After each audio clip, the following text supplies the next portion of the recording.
analysts were slotting them in the second position for this tournament in terms of where they ranked as favorite, because they were so good at closing out these games domestically. Exactly, and when you look internationally with the Flash Wolves, it's always been about Karsa and Maple, and people were saying it was NL who was their old lady carry's fault, or MMD, so they felt MMD had improved, Betty was a replacement, but the same issues were present yesterday, and they have to make that a different case. Well, they can fix some of these in the draft, and that's where we are at the moment. Kled and Malzahar banned by GIGABYTE Marines, and Kennen and Ziggs to start it off for the Flash Wolves. I think Flash Wolves are happy with this. Yeah, we were joking that Flash Wolves might just rage ban the Kled because 957 essentially beat him on his own, or beat Flash Wolves on his own, but it's actually GIGABYTE Marines who throw the Kled ban out early. I do like the Ziggs ban. So few teams play against it, and it gives your bot lane a free shove, and we've seen what the value of just pushing lanes can do, especially if you look at the potential skill disparity. Like, Slay should not be on the same level as Betty and Sword Art as a unit. They're in the bottom lane. Yeah, and these are probably the three bans a lot of teams will end up throwing against GIGABYTE Marines. Kennen, Gragas, as well as Ziggs. Just because Stark, it feels like his champion pool is attackable, and Slate gets a lot of extra pressure, and it works well with any assassin Optus wants to play if they play Ziggs. Yeah, definitely. Here, looking at like complete meta game, you're expecting blue first off. The problem is the GIGABYTE Marines, they don't really care too much about the meta. They might just want to go for more forward-playing picks, but turns out our champion fits both aggression and even if you go off the road, you still start with Lulu. Whatever you want with Lulu. It's a defensive support. It also speeds you up to go in and helps you do more damage. All the things they'd want. It does put a lot of pressure on Flash Wolves to take Karma very early on here if they want to prevent the possibility of throwing one of those two mid. No, there is one thing that may just speak against that, even if they want to leave it. Karsa has shown that on Graves, he has really good, unique jungle paths to get behind these pushing lanes early on. He did it so often in the final games versus AHQ, where he would just get level 2 ganks. The same gank Peanut used as well, and that gets a lot of the pressure gone in this early bottom lane, even if they do get the shove with these kind of range supports.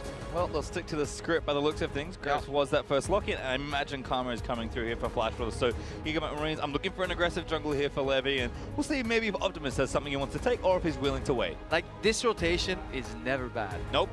Best jungler in kind of all aspects, and it's Karma as a flex pick. This used to be already a fantastic rotation, and then we saw the return of Karma mid lane, and it's just like, it's almost like you're drafting on easy mode. It's like, yeah, just standard. Because those also fit into any team composition, so it gives you so many counter pick options. GIGABYTE Marines is going to have to show something right here. The Ashes, the AD, is one of the safest picks, and would not be surprised if they just pick their jungler right here and put Levi on what looks to be Lee Sin. Yep. But also like potential Syndra here. So you know what, Levi, you're a great jungler. You're going up against Karsa. Go with a deep second tier jungler, but let's just get a favorable mid matchup here that we can pick early. He steals it. You can force Maple to lock it in here and maybe throw Flash Wolves off their game, because usually they don't expect to pick mid here. Yeah, and this is actually the question of what Flash Wolves can do, because most teams that we're used to now would pick the mid laner, because the mid laner has been shown on the other side, so they don't have a chance to ban it out. And you lose your flex right here. If you do this pick and ban pattern, you lose the flex opportunity from Karma already, and you can move into ban phase 2 with more information. The problem is Levi might get just completely screwed over. Yeah, luckily there were no junglers banned in phase 1 and only one jungler taken. So the limiting factor here is, yes, you can ban Lee Sin and Rengar, but then Kha'Zix would be available. Or if you ban Kha'Zix and Lee Sin, well, you could still pick Elise or Rengar. So it's difficult to see him getting pinched out really hard from the meta, and you'll still get something. Yeah, if you gotta guess, it has to be Elise and Kha'Zix, I feel, and just give him the Elise, because the Elise has a much higher cost of failure. If you don't get rolling early on, or you play an even game, it's going to get tricky. Well, 80 carry bands on the other side for GIGABYTE Marines. They're going to take Varus as this first one here after early taking that Ashe. Yeah, that's their gain, of course. We're talking about cost of Levi. Obviously, that's going to impact the other side of the coin, like GIGABYTE Marines. They can squeeze the 80 carry position. Well, it feels like Flash Wolves. There's almost no way they, don't ban Kha'Zix. There it is. It's been, I think, one of Levy's best looking champions alongside that Lee Sin, who's already a strong meta jungler. And looks like Caitlin's going to get taken away as well. So a real standard pinch here. Flash Wolves first pick in phase 2. Yeah, exactly. That's the force that they have, because they forced Flash Wolves into the mid lane pick. Betty will probably end up picking his AD here, something very safe like Ezreal. Not something he's played much of. If he does go with the Ezreal, only 3 games on it in the regular split. Yeah, but we're moving more into kind of a range carry meta there. That's why he had a slight Twitch hover. We're also thinking of potentially Kog'Maw in some of the games. Like on 7.6, we saw so often Varus and Caitlyn being banned out, and then the other one, like between Ashe, Varus, and Caitlyn, pick one, ban the other two, and really get dominance in the lanes. But then people start playing like these max range shield comps with Twitch and Kog'Maw. It got a lot trickier. Well, looks like Gigabyte Marine's gonna round out their team comp now. Sadly for either of these two teams, there's no Iburn here, so we're not going to get any of the Super Kog'Maw comps. Alisto is the expected jungler and will be the pick here for Levy. And we'll see what Archie wants to do for the final pick. Looks like they're missing a top laner. Gonna have to blind that matchup. Nautilus? Just like comfort? Yeah, it really depends on what we want to see from Stark, just because he's known for his Kennen. He's become known for his Gragas. He had a Jace game where he got off to an early start, and that was against SKT, so you can't expect much afterwards. And they had been banning a lot of Galio earlier on in MSI. Looks like he may have been adding it to his champion pool. Yeah, is Galio like the new Nautilus? I almost feel like we can slot him in there in terms of what they provide, right? I think so, as far as like the next class of tanks, and we always see a meta evolve throughout MSI. This is the first tournament for a lot of these teams where he's been available, save for the LPL who had him during the playoffs. And it does feel like with the wave clear as well as the team fighting he can add, he can just be one of those high-class tanks. I like this composition from the Gigabyte Marines. They have the ability to play on side lanes, which you need if you want to face off against Flash Wolves in the mid game. But early on, they can still have those signature aggressive moves with picks moving around the map, and kind of challenging convention here and there. It's like, you shouldn't go in here for the kill. Well, they will. Mobility here on Optimus as well. Maybe they can do the unexpected. Yeah, and I do have to point out the Gigabyte Marines have a lot of pushing power in wave clear now with this team composition, and Flash Wolves is going to have to rely a lot on Karsa to relieve some of that pressure, because you look at the top lane with Galio, even LeBlanc or Ashe, all of that stuff can push in on Flash Wolves. So actually, even though Flash Wolves could have good team fighting later on, pretty risky early game they've now drafted themselves into. And the thing that I find most beautiful about all of this from Gigabyte Marines is we know they play fast, loose, and very aggressive. There's actually aggressive drafting as well. Every little pick here is like, force you to pick this, force you to ban this, make sure you do a thing. They dictated a lot actually in this champ select, and as a result, they've got a really good spot for themselves. Yeah, it's such a story for the Gigabyte Marines coming in here. Even going all the way back to the play-in group draw show where they were the pool one in that, a lot of people were saying, oh yeah, I want to be pulled into their group because I don't think the GPL is a threat. Well, they're making everyone know they absolutely are a threat. And even the analyst desk right now is saying they can't do anything, but we'll have to see if they can continue to show up. Have to worry if Flash Wolves do fall behind, if they can pick themselves up in that mid and late game, but we are going to have an explosive early game. That is almost for certain. Gigabyte Marines like to bring you down sometimes to that level, and certainly their speed, and they've got the comp to do so. Yeah, and then on the side of the Flash Wolves, they lose so often, but every single time we put them back on the pedestal, and like, no, you gotta watch out for these guys. They're definitely gonna do it. Even in MSI, 0-2 on the first day, and we're still rooting, or a lot of people are kind of rooting against the Gigabyte Marines here. But they're playing a very risky composition that has to go late game, kind of, because they're prone to lose their lanes early on, unless Levi gets countered on his first gank. If that all falls apart, because that's how you kind of capitalize on your pressure. You push all three lanes, your jungler is going to take the spoils of war. But if he fails somewhere, or there's a really nice early pathing from Karsa, things could get turned upside down. Well, pretty aggressive level 1 here for Gigabyte Marines, all stacking together, but Flash Wolves getting creative here as well in the Dragon Pit. Yeah, I like that start. Instead of doing the corner invade where you show there, they obviously stop it now because they see that what's happening on the other side. You would just shoot over Mantra Q on Karma and then invade, and the guy in the brush is guaranteed slow, as opposed to when you come peeking around the corner, he can already move out of the brush as the projectile's flying. Slight optimization there, but yeah, nobody there. Slay actually could be in a little bit of trouble. Get out. Standing right in the corridor, not cheating to any of the brushes, but he gets away with it. Looks like some vision down there for both teams, actually. There's wards straight in that red buff brush on the Gigabyte Marines side, and still a bit of a stack here, so maybe Gigabyte Marines moving onto these Raptors. And both these junglers have shown the ability to go buff to buff. Are they lane swapping in this game? Because looking at where Slay and Archie are right now, they're a minute 30 seconds. There's no way they can make it to the wave on the bottom side. So this would almost immediately push. Remember, the reason teams don't lane swap anymore so much is just because the bottom lane gets pushed in because it doesn't have the turret protection for the first 8 minutes. But maybe Galio has enough wave clear that they feel like they can prevent that from being an issue. Yeah, or I've actually done a lot of like thinking about lane swaps because we had to, because in Europe teams do that again. Usually you would want a 3 buff if you lane swap, so you would go for the 3-man invade on the top side, right? Get those jungle contests in and then steal your buff on the right side. But the jungle is still split vertically, so I don't think this is going to work. We talked about picking on MMD. Ignite is down. I think that might be a kill. It's going to be close. No. He's got the beads. He's got the beads. He's healing. That was so close right now. Now the question as well is going to be, do they want to shove that top lane, or are they going to try and freeze MMD out? Because they can still get a large experience advantage. So often, the conventional wisdom is just to shove in lane swaps because it evolved throughout a series of years. But now that we haven't seen it for a long time, you have to wonder if there's a new take on it and if teams remember what to do. But this is so bold to lane swap against the Flash Wolves because this is a very storied team with a core that has spanned multiple seasons where lane swaps were ever so present. Yeah, and looking at this, I mean, Levi already took the majority of Karsa's Raptors, and Karsa then got pushed out of his red buff. Why were Betty and Sword Art not pushing off? How did Levi get his red buff how is he on the allowed, weak side? Yeah, how is he allowed to get red buff? I was like, this should not happen because this is obviously the benefit. While they're trying to figure out, hey guys, anybody remember how lane swaps work?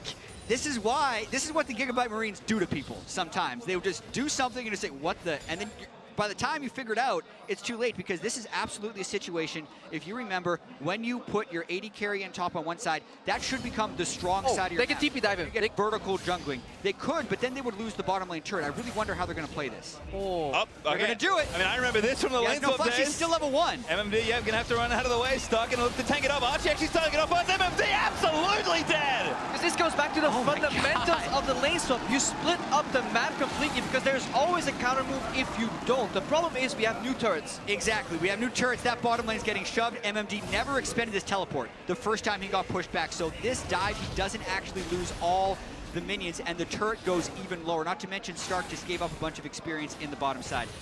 I love this because we have a lot to talk about. Yeah, there's so many layers to this, so we got to go back one by one. This is an old school play where if the top laner decides not to split the map, he will get punished for it in this way. Turret drops low. Now, one thing we have to track is experience. Experience is a commodity in lane swaps that is very often overlooked. But Crepo, it's over. They did the lane swap, and now they're done with it. The turret hasn't fallen. They've gotten first blood onto Slay. They've given Stark an experience advantage as well as Levi, and they didn't lose the turret. But we're only looking at 200 gold, and his 200 gold lead, under the assumption that XP is neutral right now, we'll have to look at it, but there's only 200 gold lead. An 80% chip tower may not be what you want to trade for it. Yeah, looking at the numbers more exactly, the jungle gold is actually completely even, as is the top lane gold, and both top laners are without teleport. So all this craziness is actually the dust settles. It hasn't netted much. Yeah, let's run lane by lane. They pushed in top and bounced it, which puts Stark in control. Because he can choose to wave clear it out if he wants to, or he can let it come to him and farm under the turret. The junglers, however, have lost any sense of normal pathing and kind of patterns that they're used to seeing. I think what this does actually benefit is Levi, because he kind of had this plan already enacted, so he's able to move around the jungle a little bit more efficiently. He's actually up on experience versus Karsa, who failed that red buff invade. So I think it's a small win, but those are the wins. Yeah, definitely for Levi, having the advantage on Karsa and how well he can push that. As much as the lane swaps caught Flash Wolves by surprise, and there was a lot of weird outcomes. The fact that MMT didn't teleport back to the turret the first time when he was level 1 is pretty critical, because if he would have been denied that large wave of minions, that's when you really would have seen the large advantages come through. Yeah, and he also had the flexibility. If he ran top with TP and he saw only one in the bottom, he would be the one diving bot side. So it's very important that also was a possibility for them. But now Karsa's in the river. He is getting out leveled as Graves. Graves is such a fast clearing jungle that can really have one big punch early on. So that has been negated. But on the other side of the coin, Betty got his tier for free, because freaking bases happen very often in lane swaps, so you can get a tier unpunished. Ooh, still level disadvantage, but the Cocoon's gonna miss, and Karsa, Storm Raider surging out. There's Levi gonna be forced to flash his bottom lane action there as well. Low on that side of Stark actually looked to dive the turret. He's gonna have to flash out as well. Maple almost picking up 2 kills under his own turret there. Yeah, eagerness right there from Gigabyte Marine. Stark, I thought he would maybe try a flash taunt or something, but note the cleanse on Maple did expend both summoners. And oh, this could be dangerous for Karsa. 2 levels up. Optimus, though, just lands the chain, not going to get the kill. Zones him off the honey fruit, and we're going to calm things down a bit. Really want to keep him out of river. It's like, no, this is where your pathing ends. You're not allowed to invade. I wonder if that was a failed Cocoon predict or just a simple miss right there. Thinking that Karsa should be scared on the 4v5. Yeah. He's going to dash backwards, eat the Cocoon. I'm going to get every highlight reel of MSI here. That's what Levi was thinking. And then Karsa just fought him. Karsa just fought him and then ended up, I believe, dashing in for closer range. Graves still packs a big punch if the Cocoon doesn't land, so has that outplay right there. Now, GIGABYTE Marines, they're using this push in the mid lane that we were talking about in Champs, like, you know, these 2 pushing lanes to free up Optimus, pair him with the jungler, and then go for either an invade or bot lane dive pressure here as well. Yeah, looks like the plan's still being enacted. Actually, a steal coming out for maybe Optimus here. Levy there to try and smite away, but they do want to give it to the mid lane if they can. Optimus will secure it, getting Scuttle as well. And again, the plan is working. It started differently, but the core is the same. Support suffers so much in lane swaps because they're the ones that have to like pick up the slack or help their junglers all the time. So they're very on the level. In a LeBlanc composition, lane swaps are kind of beneficial for that. You get longer lanes much earlier, and you have that juicy little target that still gets you all the gold right there. So it's much trickier to play these range supports in lane swaps for that exact reason. Yeah, and that aside, we also do have the map pressure advantage from pushing lanes still factored in. Yeah. It's not like Flash will suddenly get wave clear as soon as they hit level 5. They're still pressured right here, and the fact that Levi's ahead, the fact that they have 2 blue buffs to work with, look for them to try and make roam plays, because every time they push, they get an opportunity. And the more times they try this and fail, the better it will be for Flash Wolves. But this is the dangerous part in the game for the Flash Wolves. Yeah, or even in failing so, even if they don't capitalize on GIGABYTE Marines, they disappear into Fog of War, and that adds pressure. We don't see it on the map here, but every time it may be an AD carry dropping a CS or 2, saying, you know what, I don't know where she is, LeBlanc, let's back off. Shen not fully pushing on his wave. It's like all these little things that you add by disappearing into Fog of War as a mid laner. That's why every single mid laner you talk to speaks to you about mid-prio, is what they call it. Well, priority is certainly being good for Optimus after all of the events of this early game, but just the 1 kill and a slight gold lead for GIGABYTE Marines. So nothing crazy just yet, but this can snowball pretty quickly out of control. And GIGABYTE Marines, they may look controlled now, but things will open up quickly if they see opportunities. Yeah, and you can see even Betty just using his ultimate now, trying his best not to get shoved in, trying to get and maintain that river priority, because if we actually look at the bottom side river, that is where Flash Wolves have it. They got the control ward in that brush, and the other brush, they also have another control ward. That even goes back to earlier where Carson was trying to fight over that. That's where Flash Wolves wants their control. That has been their strength as well, domestically, where they just play a lot of bot side vision, then they move that forward into the enemy jungle, and they keep protecting it. Flash was really good at just not only placing the vision, but protecting it and then taking a lot of dragons. Problem is they're playing against Ashe Lulu, which is a lane that will spike really hard on level 6. Like, Karma gets minor upgrades. Ezreal is still sitting on the tier, and a level 6 timing is usually when you run into upgraded items. But that doesn't matter because we're fighting top side. Yeah, TP gank here. Taunt's going to start it up. MMD getting cleaned up as well. Knocked over the Johnson punch. And oh, Optimus going to swoop in for the kill. Locked him down with a chain and grabs it. That dive, they made it look so easy. But again, when they do that, because of the lane swap early, the first turret still goes over to the Flash Wolves. They burn, teleport, and show jungler in the top lane. Still goes to show the level of fear that MMD is going to be under for the rest of this game, because Galio gets so much innate tankiness, they can easily do that. Yeah, the GIGABYTE Marines, they learned from this tournament as well. How do you beat the Flash Wolves? You attack MMD in that top lane.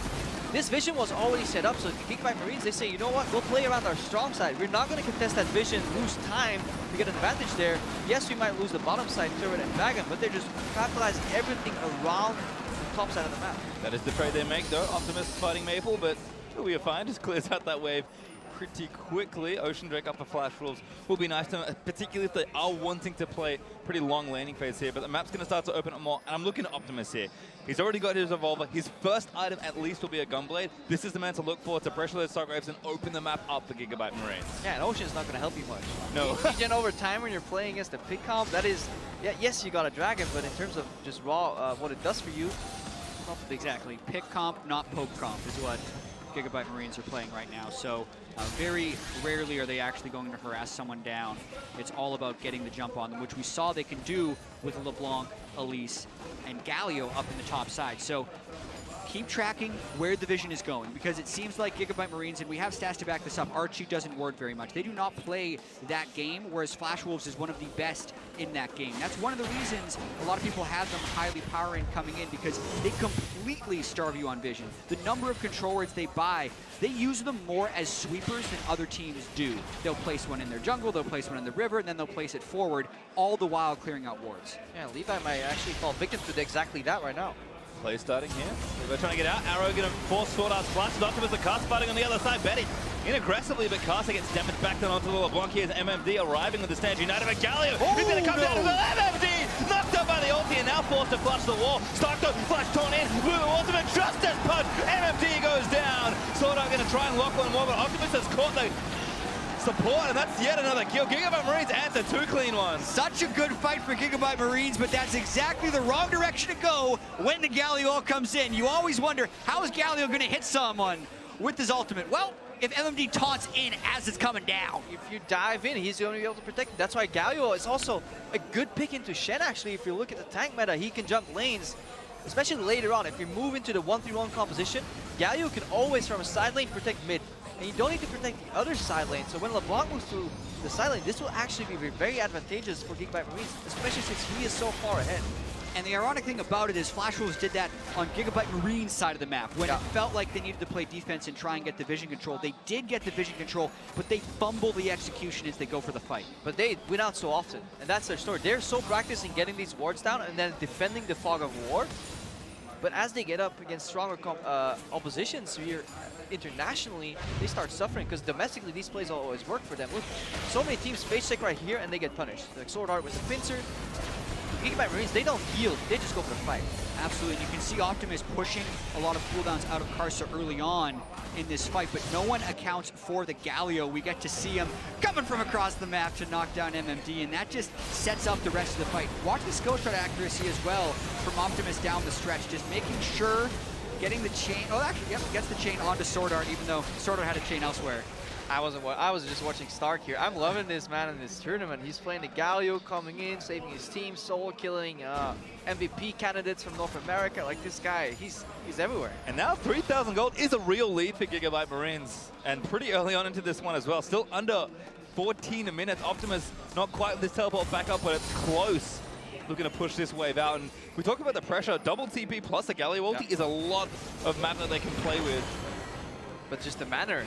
So you come in, you're a team that is known to do the unexpected. You're going up against a team that routinely visited, you know, MSI, World Finals. What are you gonna do? Hit him with the lane swap, baby. I'll out macro you in an aggressive way, and they just do it. It's just so much fun to watch. And we have to note the pressure is so much on Flash Wolves right now to respond. Karsa, oh, that's the arrow! That's an Archie able to get the kill on the other side. Beautiful combo by GIGABYTE Marines. And Flash Wolves is completely on the back foot. How can they survive this? Here comes GIGABYTE Marines again. Dive coming in. There it is from Stark. Johnson punch knocks up MMD. Damage is there from Winds of War, and Slay does exactly that. Yes. How many teams do GIGABYTE Marines have to do this to before people are ready for it? Four. I don't know. It. Or is it just something intrinsic with their playstyle? They make so many plays, and they're always forcing you to respond. And they're decisive. And oftentimes these plays will fail. But the beauty of it is, the next time they make the play, it's as if that failure never happened. They just keep committing for it over and over and over here. And they learn in between games. And the thing is, the issue in that style of play comes from when you make those mistakes and it doesn't work out. But this one worked out. Yeah, really good pick intent. And again, it's this pushing lanes. Optimus from the top side moves into the enemy jungle. They follow up with the arrow. They're all in synergy, so really good target selection right there. And this Galio pickup really is the MVP of this game. But then here you also have Flash Wolves. They didn't want to concede this turret. MMD teleported in before they had wave clear, before Maple was there. It was a bad TP to come into that turret. They needed to concede that turret. Yeah, the only member of Flash Wolves that was respecting the situation was Maple, and that's why he was tragically so late, because he was safe pathing away from this LeBlanc. Well, Optimus now just clearing outside of teleport back up and ready. Level 11 for her as well, and actually went Abyssal Scepter after the Revolver. So I'm still expecting a Gunblade second, but respects the magic damage it's on Flash Wolves. Wants a little bit more punch as well when she goes in for those 1v1, 1v2 trades. Other than that, Slade is getting things started. Mid turret down for GIGABYTE Marines is looking good. And again, when these plays don't work out in kind of a chain, they fall behind, and that's where GIGABYTE Marines look weak. When they can't play defensive macro, their offensive macro is actually awesome. Yeah, you can see it right here. We have Stark pushing up the bottom lane, goes in for a little ward on Gromp. They're challenging these control wards that Jat was talking about earlier. The Flash Wolves, they have to continuously start placing them more defensively, shrinking the area of vision that they're playing with, and thus becoming much more predictable for the Marines to pick apart. Exactly, and Flash Wolves has got to find some way out of this 1-3-1. They're trying to match, but they're down 3,500 gold at 16 minutes.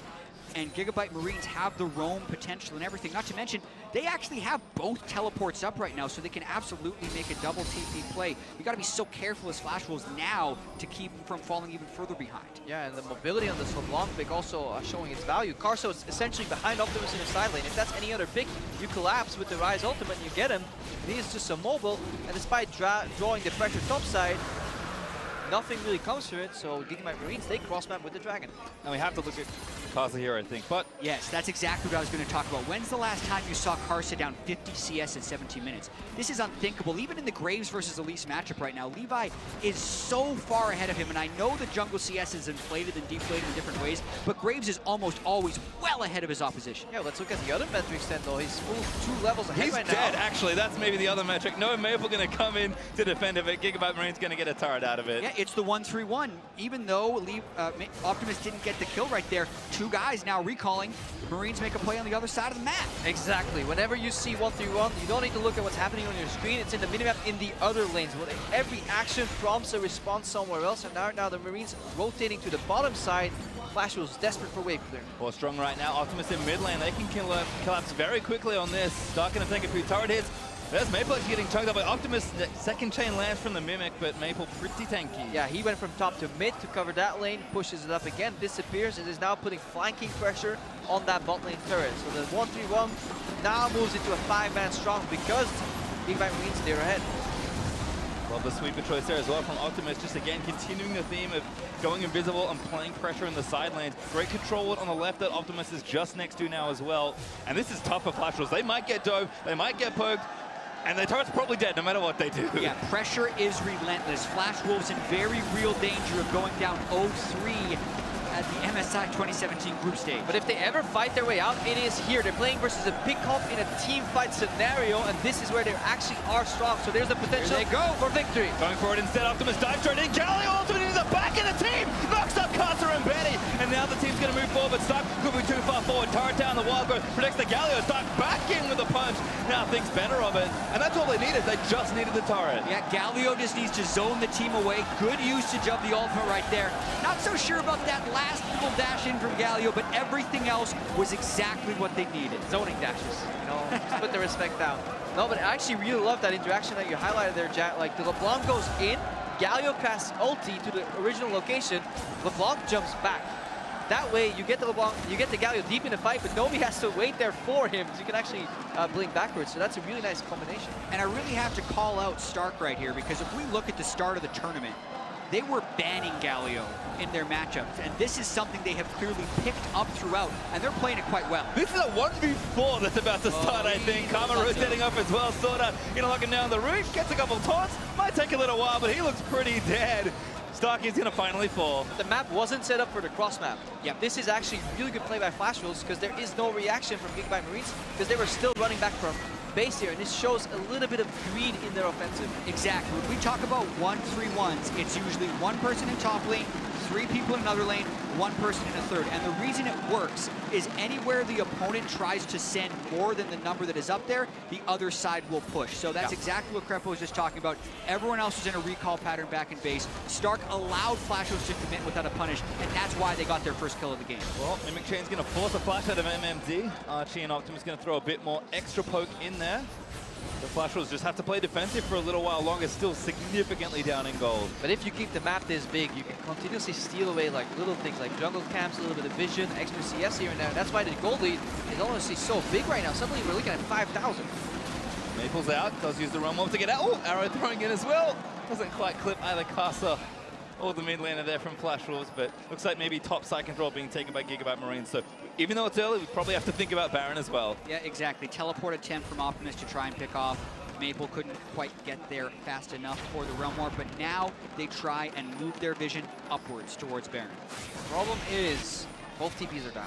So this is just like, it's really awkward to play bot side push with Galio when you can't actually TP in. You have that ultimate, but it only spans, I think it goes to like the mid lane right now. So you can't really help defend that vision that you were talking about just deep in the jungle. So this may slow down the game enough for Flash Wolves to fight their way in just a little bit. Yeah, and it's, again, Flash Wolves hope that they could maybe get a 5v5 at the Baron area where they're not getting picked off. And that's the biggest danger right here. And we really have to track how well Flash Wolves can keep this side of the jungle lit up because anyone is there without their team. Cocoon flies in, LeBlanc chain comes in, and that's basically Baron from there because the pick threat is so strong. It's tough though. GIGABYTE Marines do have an additional sweeper in that mid lane that we noticed earlier, and the map is completely dark right now. It's been dark for a while. Ooh, that's a catch move and a soda. There's a kill. Galio coming in as well. That's going to force Karsa to get out of there. And that's just when you have to gamble. You know, this team, you can see patterns if you watch VODs. Like, do they bait often? Do they not? But like, how do you know what the GIGABYTE Marines are going to do against you right here? There's actually extreme patience. Like, they could have taken the Baron down to 20%. You walk in, you steal, you're a hero. Turns out they never even started it. How do you know? This is like their 18th game in MSI. Yeah. They've been doing this for a while. Start paying attention. But there's also not much Flash Wolves can do in this situation. The risk is so high when you're up against this type of CC chaining pick composition. Looks like they made Baron a little too angry. Optimus on a ward though, so it should be okay. A couple of them took too much damage. Flash Wolves are able to get wards continually in there, and looks like MMD's reversing that bottom side as well. So pressure is alleviated for now, but GIGABYTE Marines will reset and go straight back to it. Yeah, the longer you wait in that pit, the waves will eventually bounce. Any wave that pushes into a structure will bounce and go the other direction eventually. And that's what's happening right now. So now the GIGABYTE Marines, they want to go fix that. Luckily for them, a dragon is spawning, so they kind of pick something up along the way. Yeah, and when we do heap a lot of praise on GIGABYTE Marines, we also have to have a healthy amount of skepticism. Their overall macro play, even though they make so many early plays, hasn't shown to be completely solid. So there's still a danger that with this team composition, Flash Wolves can scale up, that they can get more items on Rise, they can get the right team fights and still win the game. Because 6,000 gold is nice now, but if they don't extend this before 35, before 40 minutes, it can very well turn around. Yeah, because pickups are generally always on the timer. Their strength lines in the early game and then their dominance, and MMD is feeling just exactly Gunblade pops, and that's an easy pick. I mean, LeBlanc at least is good at the best of times. Gunblade's going to make that even easier. Luckily, it's still pick o'clock for GIGABYTE Marines, so they got a little bit of time yet. What time is it? 5 past picking Centrum here. Holy moly, Flash Wolves, they're down 6,000 gold. Down their Shen. He has an ulti to enter the fight. GIGABYTE Marines, while their macro was not impeccable in the previous games that we've seen, I'm actually very impressed with how they've been closing this particular game. Even from the early game, just daring Flash Wolves to play the lane swap game out of nowhere. Who expected that to happen? They're coming into every game with the plan. Well, looks like LeBlanc getting bottom lane pushed out. Optimus not quite there with the TP just yet, but Stark does have it. So here's the setup again. Just creating pressure in every single lane. Find picks if you can get him, and maybe Karsa's the next victim. Benny shifts out from under the cocoon. Galio is coming in from a LeBlanc mimic. That was sick. Flash taunt, sword out dead. Benny gonna get knocked up there as well. And now the fight's continuing. Maple gonna try and dish out DPS. Stark a little too far forward. Does go down to MMD. I'm still a little shocked that you can Galio ult the LeBlanc mimic, but she's technically a clone. It's a shocked. clone. I noticed Clones that. are real people too, apparently, for Stark. But even then, he then overcommits on the turf. But they're going to try and keep pushing forward. Damage is still there. Optimus is one little Q under Karsa, and that might be almost all his health. Flash taunt. Fire Slay could be the kill. Needs to take a little bit more, and there's Betty with the finishing blow. Optimus now has to flash out as well. Betty flashes in for the shutdown, and this is where it might all unravel. Maple realm warping out of the way, gets over to the minions and flashes out for Karsa. Still there. Betty moving the skill shots in. He's going to try and take it down. He does get the kill, but Betty seals the triple kill. Yeah, getting that gold on Betty is actually very crucial when GIGABYTE Marines stick around without their tank. They are very vulnerable to a forward-moving team fight. When they're actually moving to Baron Nashor, but that may not be the wisest of decisions with Star coming in the mid lane. They see the teleport and they back off. But we were talking the entire game about how GIGABYTE Marines want to keep the map big, open, split on multiple lanes. Well, right here we see a scenario where that is not the case, and despite a really large gold lead, we see exactly why. Because now we're getting later in the game, the Flash Wolves, their team fight is so much stronger. Feels like they might have got a bit impatient. Unfortunately, now down one of their globals, and actually down now two. They're looking for a pick here in the top lane.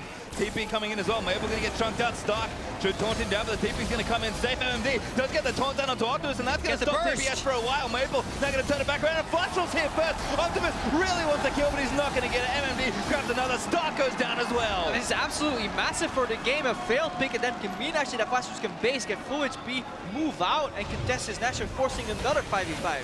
Failed TP pick, but we're going to watch the extension of this 4v4 that happened. Remember, it's a top laner for a support. So Flash Wolves do have the upper hand in this fight. They also get the flash pick from the Shen onto the AD carry of GIGABYTE Marines, and from that point, the threats are mostly eliminated, so Flash Wolves can just fly forward onto him. Levi does pick up a kill at the end, but it's all too late. Yeah, you need really good joint target selection if you're playing a pick composition in teamfights later in the game. Especially when you're going up against both an Ezreal and a Ryze who scale so incredibly well in terms of sustained damage output in these teamfights. Yeah, but we got to see the failed pick in the top lane as well, which is, I think, is the more worrying thing for GIGABYTE Marines when they are forcing a 2v2 where they have the jump. They had about 3 seconds on Maple before the teleport completed, and they still didn't have the damage with their 2 soul laners to take him down. That's a big worry, because those are the types of fights that they're going to try and orchestrate to get the win, because they're already losing team fights. Well, they have Flash Wolves have wrested control back of the game after some aggressive move by GIGABYTE Marines and just good reactions there from Flash Wolves. Gold still up though for GIGABYTE Marines, but they don't have as much of an advantage to play with. It does feel like the most important thing though is the map has settled back down into a neutral position, and you think, looking at these two teams, Flash Wolves should have an edge there.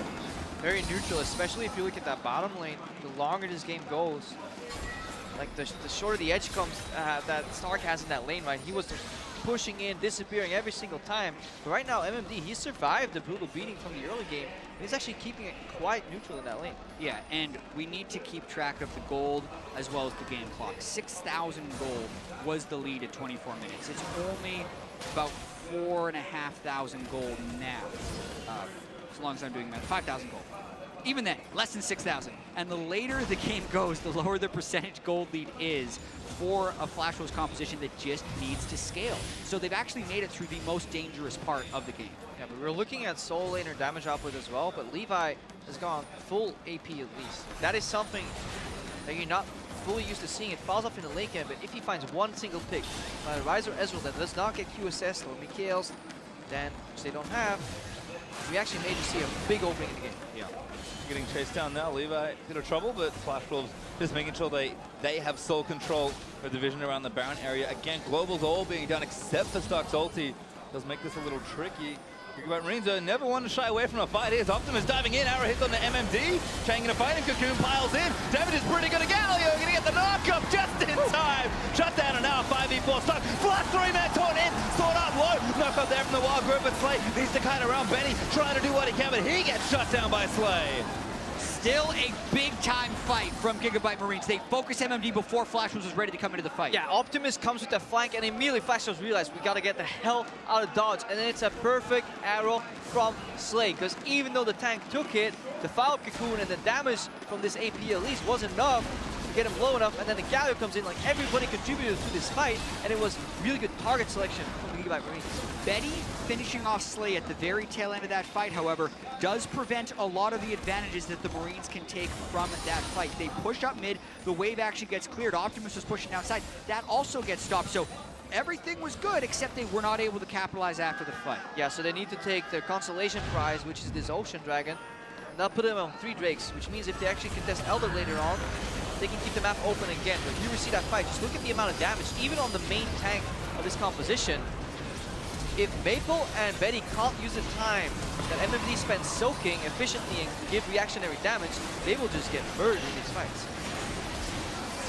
Yeah, it looked like Slay actually got caught by a Graves Q as well throughout all of that. Shenal being down right now is big. Optimus, good little pick attempt there onto Sword Art. Shenalty is going to save his life, but Optimus at least forces that cooldown. And again, the TP is almost coming back up here. Optimus, I feel like GIGABYTE Marines, this didn't slow it down enough to get all their cooldowns back, but at least sitting back in this situation, they can start to apply a bit more global pressure. Sure, the map isn't as advantage for them as it was, but if they're sticking to the 1-3-1 plan, this is a pretty good time to try and execute, and we've also shown that, that they can also team fight with his comp. I mean, that Shin died with his flash up, that was an insane amount of CC. Exactly, huge amount of CC chaining allows you to have everyone to free hit, and also wait for Slay to complete Infinity Edge, because that's going to be a huge power spike for Ash. He is empowered by Lulu. Maple, barely making it away. Archie goes for the flash bomb up right there. Really good positioning in the Ryze ultimate. Mid lane is actually uncontested right now, so there's a little bit of counter pressure from the Flash Wolves. And the map is tiny again. This means Flash Wolves are doing what they can to resist this gold lead. The GIGABYTE Marines are not playing on their bottom lane anymore. Yeah, and yesterday Flash Wolves were the victim of having a lead and not being able to close a game around Baron against G2 Esports. One thing that G2 did so well against Flash Wolves was continually push the mid lane to limit the number of options of for the enemy to get flanks on them. And that's kind of what Flash Wolves is doing now. They're keeping their mid lane fairly well pushed up because you actually don't want to play in this jungle right now where GIGABYTE Marines are controlling the map. If you can limit your entrances to mid lane, to river, that's a more reasonable area to control. Diving again, Casa, the target, but Arrow hits onto Casa still. Levi way too far forward though. GAM is going to help him repel up. Lots of cute interactions here. They got to get out of here.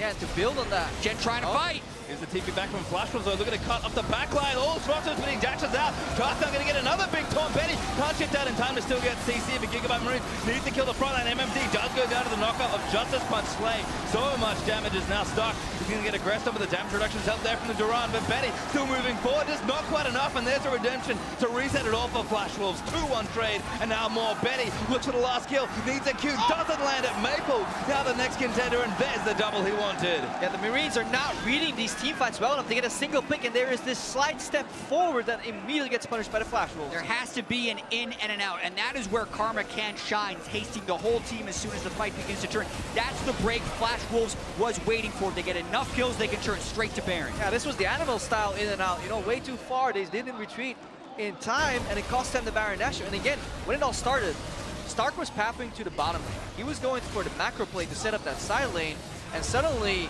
Marines, they just pulled the trigger for no apparent reason, because Flash was doing such a great job contesting the jungle entrances that Jad was talking about earlier. Yeah, right here, you can see GIGABYTE Marines use so many cooldowns onto Levi. Lulu ult and Galio ult down, yet they continue to fight afterwards. Right now, though, they're going to go for Maple. Oh, good. Double the stop forward. Maple, gunbladed up. Snare is going to land. And that's another good arrow, but it hits MMD. Stench United may have just saved his mid laner. Levi still chasing. There's another flash on Maple. All right, dead this time. Gonna lose the Baron buff and didn't get the mid turret. That's what he was staying for. Yeah, greedy play by Maple there for his first death of the game. Really delays what Flash Wolves want to do. With the Baron buff, they wanted to just group up as 5 and start powering down some turrets, but that has to go on hold. Yeah, but again, the reaction from the Marines is grouping up themselves. They really don't seem to be committing to these side lanes. And 1-3-1 is over. It's just Air and Fiesta here, and that really plays into the Flash Wolves' favor. Well, the main game for them is fight. It's just the side lanes. It's the other one. Now Optimus moving in. Tries to let them Betty stuck so aggressively far forward as GIGABYTE Marines kind of zoning him off this turret. MMD with a good taunt though onto Levi. Levi's down! Take him down. Just not enough here. There's another kill. Caster able to get that. Optimus forced to flash, and now Slay completely put out of position. Just going to get slowed down a little bit by Sword Art. Might make it out alive, but Optimus busy farming Raptors on the top end of the fight, and Betty is still chasing them. That's the thing with this LeBlanc-Galio combo in the late game in this scenario. It looks pretty from afar, but it's a far from beautiful when you look at the details, because as they're shoving it forward, there's just too much damage on the side of Flash Wolves. They're always reacting and just killing people. Levi just drops like a fly. AP Elise needs to instantly one-shot somebody, or she doesn't really contribute too much to the fight. Yeah, AP Elise definitely not a 5v5 team fighting champion, and that seems to be how Levi is trying to play her in this instance, and no one is getting to Betty in these fights. And you're really seeing, even without Rise, Betty was still packing a big punch, but Flash Wolves is going for it all right now. They have the Baron buff. Yeah, Redemption again. Baron's still up for about a minute and a half, so they're going to break mid. Should be able to get this in-him down as well. All 5 of GIGABYTE Marines are up, so Flash Wolves going to use a bit more caution. Good block, I think, from MMD, and there's the Rise. Realm more power. Oh, the stun, not enough. Realm just in time. Got hit Rise. Yeah, you have to interrupt Rise. You get hit, you still get transported. If the conductor gets hit, nobody's driving. Well, Conductor Maple avoids the stun, and we'll watch this dive again. Just kind of an overreach here for GIGABYTE Marine. It was a 5v4, so they wanted to be confident, and then Optimus saw an opportunity to get onto Betty, but they don't have the damage to lock him down. Starkman goes back in, but there's split focus. Are you diving past the turret, or are you killing the turret? Because no one really has their mind made up, and by the time they do decide to run away, Levi is already dead. Yeah, he took 4 turret shots when there was no minions available, so the backdoor bonus was online. Turret does a hell of damage, so Flash Wolves, they made a macro play. Clear minions first, kite back, and then deal with frontline. If we're winning, we're winning. If not, we disengage, and that's what they did right there. So we have to commend them for how they played with those control wards in their own jungle for so long, and how now they're keeping the map so tiny, combating the strengths that the Marines were bringing in the early game. And we look now, 36 minutes through this game. Chat mentioned that goal percentage changes as the game moves on. Gold is even now, so we don't have to worry about the lead diminishing that they had before. The game is actually just back to neutral. And then there's also gold efficiency in terms of item builds and champions. And that's where Flash Wolves come out ahead now, because they were able to play straight up team fights 4,000 to 5,000 gold down. Now that the gold is even, they have a large advantage in team fights as long as they don't get picked off. So the more that they can stay together and keep the map small, as they have been able to do for the past 10 minutes or so, the better it becomes for Flash Wolves, who were in danger of falling down 0-3, still are in danger, but have recovered a fair bit. MMD also getting things started in the top lane for the Flash Wolves, has TP and ulti ready. It looks like Elder Dragon is the next thing on the menu. Again, Flash Wolves just able to play it patiently here, and Optimus has been caught out here potentially. Yeah, he's trying to match his side lane with MMD. It's really important that the Flash Wolves get access to this objective really before Nash responds, because otherwise they have to really dance between two objectives. If they can just force another fight here, they want that. If Levi can steal this or win a fight here, it would be huge for him, but this is right for Flash Wolves. Going for the fight. Galileo ulti gonna try and cut them off, but it's pretty defensive looking. Gigabyte Marines might just still fight it, but MMD is real tanky. This is what Flash Wolves want, though. The Elder Drake does not take them very low, and the more they can just poke 5v5 right here, the more advantage they become. I think Gigabyte Marines might have given it up already. Elder Dragon still taking aggro, so they can go back onto it. Gigabyte Marines, they don't want to concede, but they might have to. Maple maybe caught here. Optimus looking for the snare down. Snot not going to land. MMD able to peel it off and take down Optimus. And now Betty just firing away. Easy to get Coon, but Stark going to get chased out of the pit. Elder Dragon finally resets, but the catches are too many. Archie goes down to Maple after a realm war. There's another kill. The double picked up for Rise, and now Maple chased down with a GA, gonna lose it, and gonna lose his second life. Yeah, the Flash Wolves really understood the ebbs and flow of this Dragon contest, and they dance around beautifully around the pressure, never allowing the Gigabyte Marines to land those consecutive CCs and picking them off. Yeah, just look at the shields that went onto Maple when Optimus tried to do that pick. Seraph's Embrace, plus an empowered Karma Shield, plus a Locket. Flash was gonna take the game. Yeah, it looks like they're just gonna push through for the win here. 40 seconds to Levi, 20 seconds to everybody else. Stark, trying to do what he can, but just finding MMD, who's kind of buying time for the rest of his team. There's one Nexus turret down. Stark gonna get taunted up, and he's got some damage reductions. He flashes out of the way, but Flash Wolves gonna take him down, complete the ace, and take down the Nexus. Flash Wolves finally on the board here at MSI. Flash Wolves find their first win of the group stage, so trying to recapture some of that success they had earlier in the tournament.